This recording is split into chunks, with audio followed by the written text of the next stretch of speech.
Evolution of a Nobody, Book 2, Chapters 4 and 5. Shadows in the Halls. Okay, we'll go, Albert said and put his hand over the one of Liala's which touched his bicep. She squeezed, and when she pulled her hand back again, he gave them one last look. Liala had a tiny tremble barely showing in her fingers, and Raziel had subtly taken a small, subtle step forward that he had failed to notice until just then, putting herself just a little ahead of her sister as if to protect her.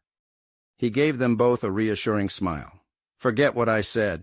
He told them, it's just my experience has been a bad one and I was projecting that on you. There's just one thing you need to do and you'll be fine. You're both disguised as very pretty girls. That will put you up near the top of the hierarchy right at the start. Albert gave a pleasant, encouraging chuckle that came past his closed mouth with a little quirky smile to match. He then opened the door and held it to allow Raziel and Liala to pass him by before he shut and locked the door behind him. It was sealed with a click. He noisily jiggled the knob, nodded with satisfaction when the door didn't open, then put away the key and walked to where his erstwhile roommates stood waiting and watching him with quiet expectation. "So, what's this one thing?" Raziel finally asked when they were several minutes' walk from Albert's home. "Simple," he said with a shrug. "Pretend you loathe me. Maybe pretend to pick on me a little bit, I'll play along, and then your year here will be okay at the least." Both Angel and Succubus traded long looks of utter dismay. Eyes widened in both shapely faces. "Not gonna happen," Raziel said and spat onto the sidewalk. "Really, it's all right. You've got to understand, high school is full of in-groups and out-groups, the popular kids, the loners, and then you've got—" He shrugged and tried to smile, only to give up and face away from them. "I won't put up with things anymore. But if you want to make things better for yourselves instead of harder, I'll go with it for now and take one for the team." "No," Liala answered with defiance in her steady sky-blue eyes. He could feel them drilling into the back of his head. But he no longer chose to argue. "Anyway, so when we get there, just follow me. I'll have to take you into the administrative office first and get you registered for classes. And if you change your mind, no hard feelings, just give me a wink and I'll play along."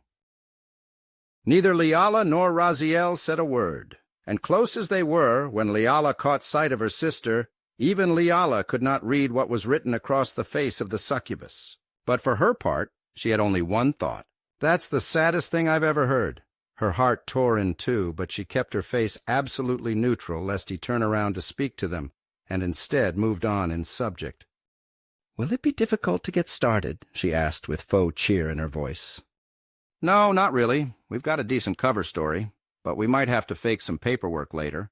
Nobody will look too closely as long as you're from a long way away, and—" He looked over his shoulder and smirked at them. A sparkle danced in his deep brown eyes. "There's not much farther away from where you two came from, short of heaven or hell." He barked with laughter at his poor joke, and they laughed with him, silvery voices drawing eyes toward them from those who were on foot and going about their business in the early morning hours.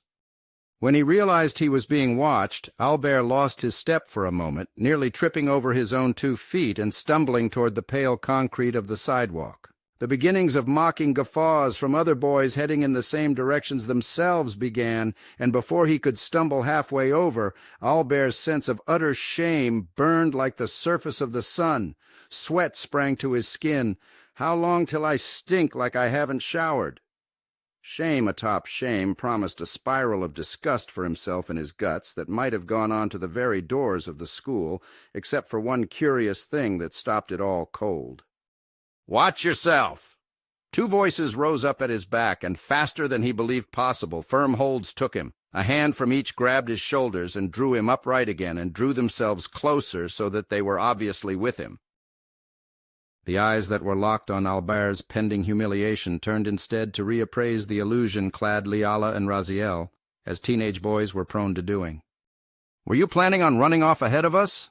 Raziel laughed to cover the moment. "You won't get away that easy." She traipsed in front of him and did a quick pirouette that would have made any skilled dancer proud. "I'm as quick on my feet as you are, I promise you."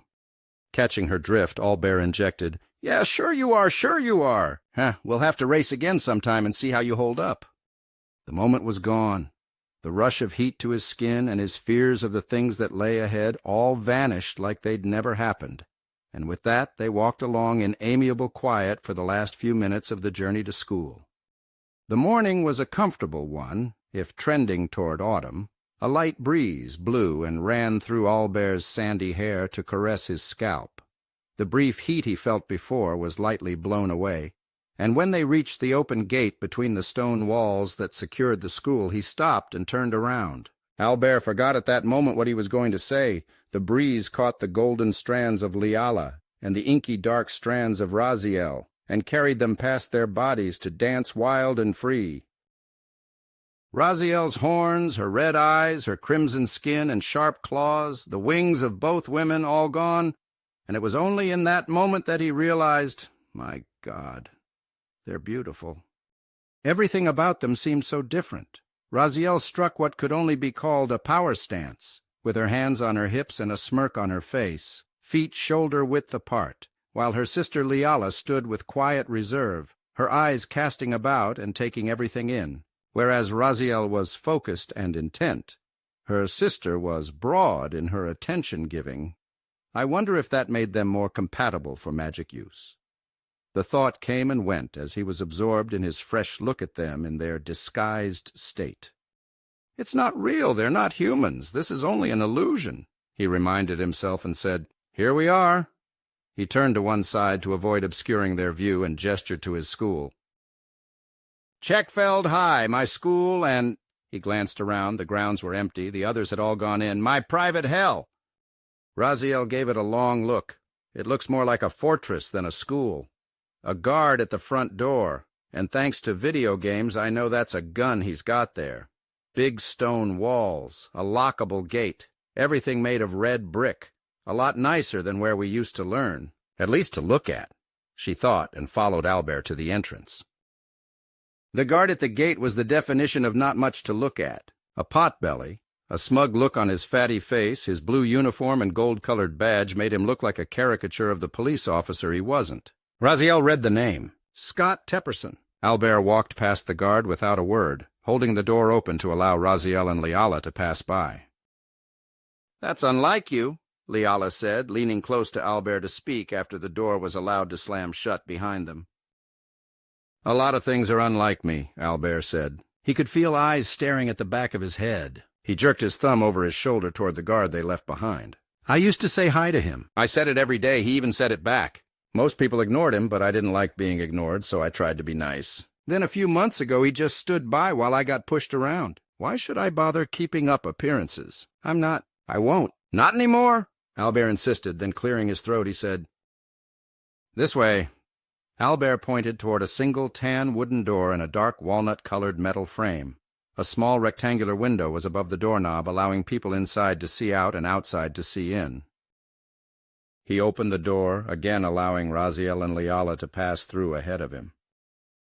The first thing Raziel noticed was the low, fuzzy gray walls that divided up the office. It gave each person working there their own space. Various papers hung from tacks on the wall, and what desks she could see were almost identical to those she was familiar with in her world. Practical is practical, no matter the world, I guess, though her eyes lit up a little when she saw the computers here and there. At the front desk, they saw an older woman of wrinkled white skin and a swept-over haircut that hung down over one ear. She had 2 pearl earrings and a sour look on her wrinkled face as if she'd just sucked on a lemon. Her horn-rimmed glasses might as well not have been there, as the moment the old woman saw Albert, she lowered her glasses to get a better look at him. "You're late," she said. "Let me give you a tardy slip, young man, young ladies. I'll get your tardy slips, and then you can get to class." "Nope," Raziel shot out immediately, and the woman froze before she'd even stood all the way up. "What do you mean, nope, young lady? Do you think you can just flout the rules?" the old woman asked. Her face was already turning red. "If I'm not a student here, I can't be late for things now, can I?" Raziel said, and walked past Albert to lean on the desk and fold her arms one over the other. "You're being rude," Leala said quietly. The old woman's face was getting redder. Her nostrils were flaring. She looked ready to explode until Leala spoke. "Excuse my sister, it's just, we're new. She's nervous. She gets brassy when she gets nervous. Albert, could you explain it?" Leala put a demure hand on Albert's bicep, and as the old woman began to calm under Leala's tender act of meekness, He ran with the moment. "I brought them here to sign them up for classes. I thought they should shadow me for the day. They're the daughters of—" Albert stopped speaking, cleared his throat, then went on.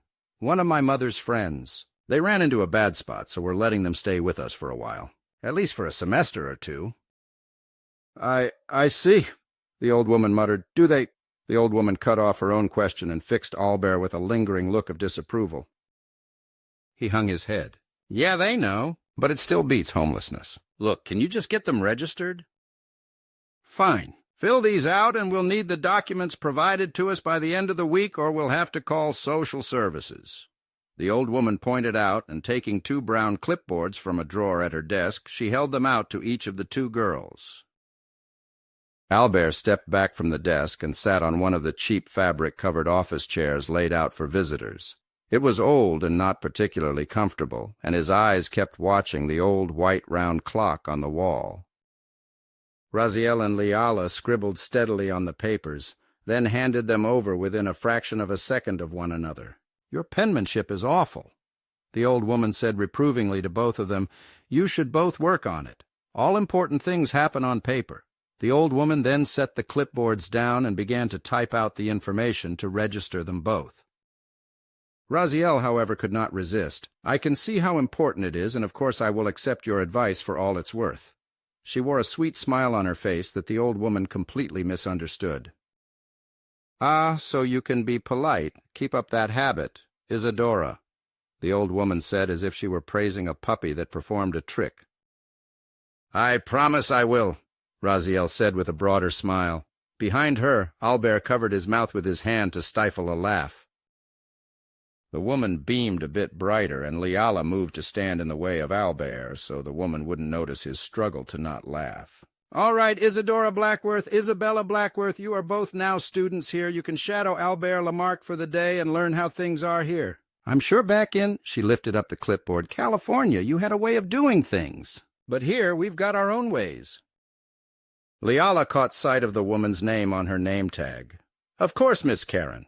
Liala hastened to answer before Raziel could get another jab in under the woman's nose. She gave a pleasant little smile to the woman with a half-downcast and deferential look, and the woman nodded in approval. "You'll be fine now. Get going. I guess I can let the 2 of you off for today." "But you," Karen said, and leveled a finger past the pair and toward Albert. "I'll give you a tardy slip to sign." Albert rolled his eyes. "Sure, whatever," he said, and stood up to approach the desk.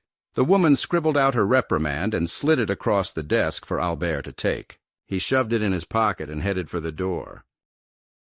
"Nice one, Isadora," Albert said when the door closed behind them.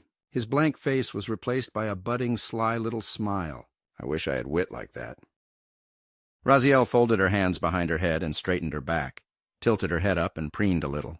"It's a gift, it's true, but I also had to practice it a lot. Succubi have a reputation, after all. Basically anything physical is assumed to be just us being kinky. So I worked on my wit a lot, subtle or sharp. It's a pleasure to play with. That came out wrong." Albert chortled, while Liala blushed at her sister's forthright word games. The halls were empty, and so there was no fear of being overheard, so Albert questioned them again. "So you've got your backstories straight? And you're sure you can handle the paperwork issue?" "Yeah, don't worry about it," Raziel said and slapped him on the back. "Yes, we can do it, however, to be sure. I'll have to do a few things, like what I did with Lisa, or close to it." "But it will be fine," Liala said, and when Albert put his hand on the chrome door handle, he stopped to give her a cockeyed, questioning look. "Trust us," Liala said, and put her hand on his. Albert took a long, deep breath. "I do," he said, turned the handle, opened the door, and stepped into the first circle of his private hell with the angel and the demon following behind him.